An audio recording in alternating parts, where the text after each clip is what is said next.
ಆಕಾಶವಾಣಿ. ಬಿಪಿಯನ್ನು ಬದಿಗಿರಿಸಿ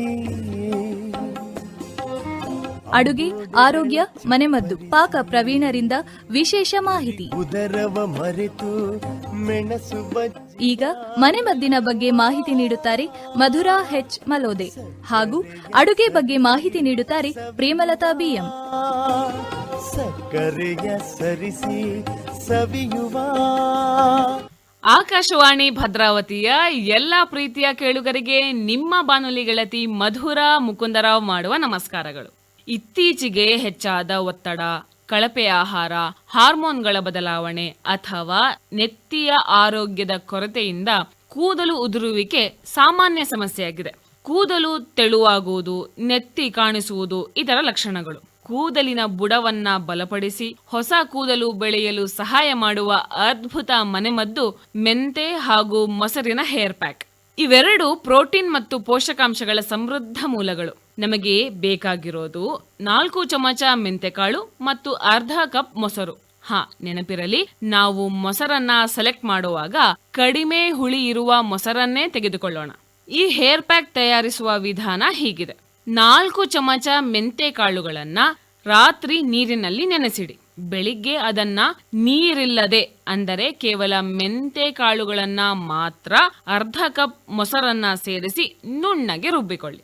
ಈ ಮಿಶ್ರಣವನ್ನ ನೆತ್ತಿಗೆ ಮತ್ತು ಕೂದಲಿನ ಬುಡಕ್ಕೆ ಚೆನ್ನಾಗಿ ಹಚ್ಚಿ ಮಸಾಜ್ ಮಾಡಿ 1 ಗಂಟೆಗಳ ಕಾಲ ಹಾಗೆಯೇ ಬಿಟ್ಟು ನಂತರ ಸೌಮ್ಯವಾದ ಶ್ಯಾಂಪೂ ಅಥವಾ ಸಿಗೆ ಪುಡಿಯಿಂದ ನಿಮ್ಮ ತಲೆಯನ್ನ ತೊಳೆದುಕೊಳ್ಳಿ. ಮೆಂತೆಯು ಕೂದಲಿನ ಬೆಳವಣಿಗೆಯನ್ನ ಉತ್ತೇಜಿಸಿದರೆ ಮೊಸರು ತೇವಾಂಶ ಮತ್ತು ಹೊಳಪನ್ನ ನೀಡುತ್ತೆ. ಮೆಂತೆ ಕೂದಲು ಉದುರುವಿಕೆಯನ್ನು ತಡೆಯುವ ನಿಕೋಟಿನಿಕ್ ಆಸಿಡ್ ಮತ್ತು ಪ್ರೋಟೀನ್ಗಳನ್ನು ಹೊಂದಿದೆ. ಇದು ಕೂದಲಿನ ಬುಡಕ್ಕೆ ಪೋಷಣೆ ನೀಡಿ ಹೊಸ ಕೂದಲು ಬೆಳೆಯಲು ಸಹಾಯ ಮಾಡುತ್ತೆ. ಮೊಸರು ವಿಟಮಿನ್ B5 ಮತ್ತು ಲ್ಯಾಕ್ಟಿಕ್ ಆಸಿಡ್ ಹೊಂದಿದ್ದು ಇದು ತಲೆಹೊಟ್ಟನ್ನು ನಿವಾರಿಸಿ ನೆತ್ತಿಯ ಆರೋಗ್ಯವನ್ನ ಕಾಪಾಡುತ್ತೆ. ಈ ಪ್ಯಾಕ್ ಕೂದಲಿಗೆ ಆಳವಾದ ಕಂಡೀಷನಿಂಗ್ ಕೂಡ ನೀಡುತ್ತೆ.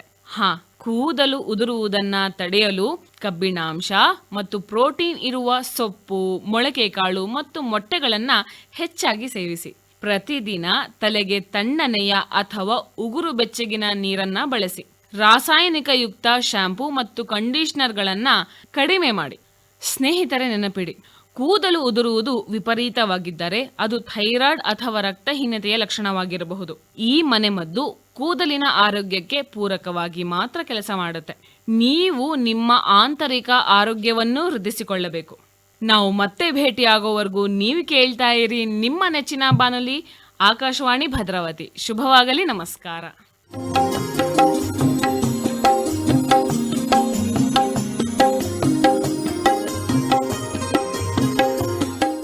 ಆತ್ಮೀಯ ಕೇಳುಗರಿಗೆಲ್ಲ ಇವತ್ತಿನ ಕಾರ್ಯಕ್ರಮಕ್ಕೆ ಪ್ರೀತಿಯ ಸ್ವಾಗತವನ್ನ ಕೋರ್ತಾ ಇರೋದು ನಿಮ್ಮ ಗೆಳತಿ ಪ್ರೇಮಲತಾ ಬಿಎಂ.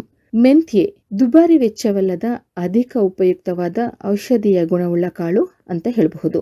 ರಕ್ತದಲ್ಲಿನ ಸಕ್ಕರೆಯ ಮಟ್ಟವನ್ನು ನಿಯಂತ್ರಿಸಲು, ಜೀರ್ಣಕ್ರಿಯೆಗೆ ಸಹಕಾರಿಯಾಗಿ, ದೇಹದ ಉಷ್ಣತೆಯನ್ನು ತಗ್ಗಿಸಲು, ತೂಕ ನಿರ್ವಹಣೆಯನ್ನ ಮಾಡಲು, ಎದೆಹಾಲಿನ ಹೆಚ್ಚಳಕ್ಕೆ, ಹೀಗೆ ಅನೇಕ ಗುಣಗಳನ್ನ ಹೊಂದಿದೆ.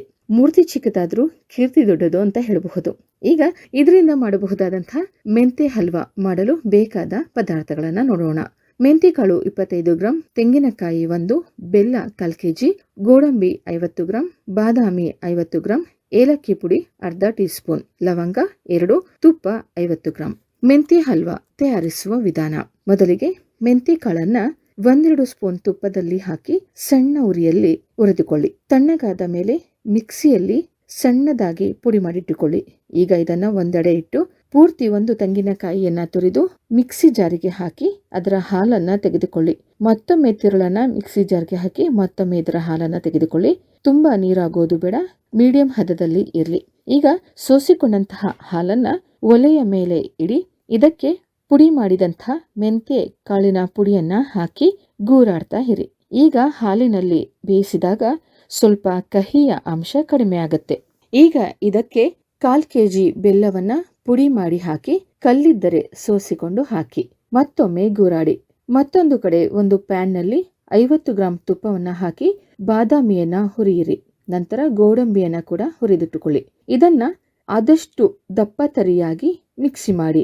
ಈಗ ಪ್ಯಾನ್ನಲ್ಲಿರುವ ತುಪ್ಪದಲ್ಲಿ ಈಗಾಗಲೇ ತಯಾರಿಸಿರುವಂತಹ ಹಾಲಿನಲ್ಲಿ ಬೇಯಿಸಿರುವಂತಹ ಮೆಂತ್ಯೆ ಮಿಶ್ರಣವನ್ನ ತುಪ್ಪದಲ್ಲಿ ಚೆನ್ನಾಗಿ ಹಾಕಿ ಕುದಿಸಿ. ಮೊದಲು 1-2 ನಿಮಿಷ ದೊಡ್ಡ ಹುರಿ, ನಂತರ ಸಣ್ಣ ಹುರಿಯಲ್ಲಿ ಬಾಡಿಸಿರಿ. ಇದರಲ್ಲಿ ಮಿಕ್ಸಿ ಮಾಡಿದ ಬಾದಾಮಿ, ಗೋಡಂಬಿ ಚೂರುಗಳನ್ನ ಹಾಗೆ ಏಲಕ್ಕಿ ಪುಡಿಯನ್ನ ಕೂಡ ಹಾಕಿ ಕುದಿಸಿ. ತಳ ಹಿಡಿಯದಂತೆ ಹಲ್ವಾದ ಹದವಿರುವಂತೆ ನೋಡಿಕೊಳ್ಳಿ.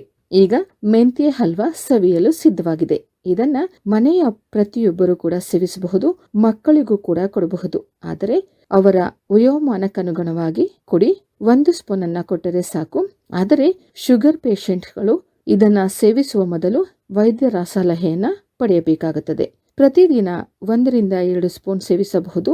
ರೋಗ ನಿರೋಧಕ ಶಕ್ತಿಯನ್ನ ಹೆಚ್ಚಿಸಿಕೊಳ್ಳಬಹುದು. ಹಾಗೆಯೇ ಮತ್ತೊಂದು ರೆಸಿಪಿಯನ್ನ ಹೇಳೋದಾದ್ರೆ, ನೆನೆಸಿ ಮೊಳಕೆ ಬರಿಸಿದ ಮೆಂತೆ ಕಾಳಿಗೆ ತುರಿದ ಕೊಬ್ಬರಿ, ಹಸಿಮೆಣಸಿನಕಾಯಿ, ಅರ್ಧ ಈರುಳ್ಳಿ, ಕೊತ್ತಂಬರಿ ಸೊಪ್ಪು, ಸ್ವಲ್ಪ ಕ್ಯಾರೆಟ್ ತುರಿ ಹಾಗೆ ಅರ್ಧ ಹೋಳು ನಿಂಬೆ ರಸವನ್ನ ಸೇರಿಸಿ ಊಟದ ಜೊತೆ ಅಥವಾ ಇನ್ಯಾವುದಾದರೂ ಸಮಯದಲ್ಲಿ ಸೇವಿಸಬಹುದು. ಇದು ಕೂಡ ಆರೋಗ್ಯಕ್ಕೆ ಉತ್ತಮ ಅಂಶಗಳನ್ನ ಒದಗಿಸುತ್ತದೆ. ಕೇಳ್ತಾ ಇರಿ ಆಕಾಶವಾಣಿ ಭದ್ರಾವತಿ. ಧನ್ಯವಾದಗಳು. ನಿಮ್ಮ ಅನಿಸಿಕೆ ಅಭಿಪ್ರಾಯಗಳನ್ನ AIRBDVT@gmail.com ತಿಳಿಸಿ. ಹಿಂದೋಳ ರಾಗದಲ್ಲಿ ದೋಸೆಗಳ ಘಮ ಘಮದಿ. ಇದುವರೆಗೂ ಅಡುಗೆ, ಆರೋಗ್ಯ, ಮನೆಮದ್ದು, ಪಾಕ ಪ್ರವೀಣರಿಂದ ವಿಶೇಷ ಮಾಹಿತಿ ಕೇಳಿದಿರಿ.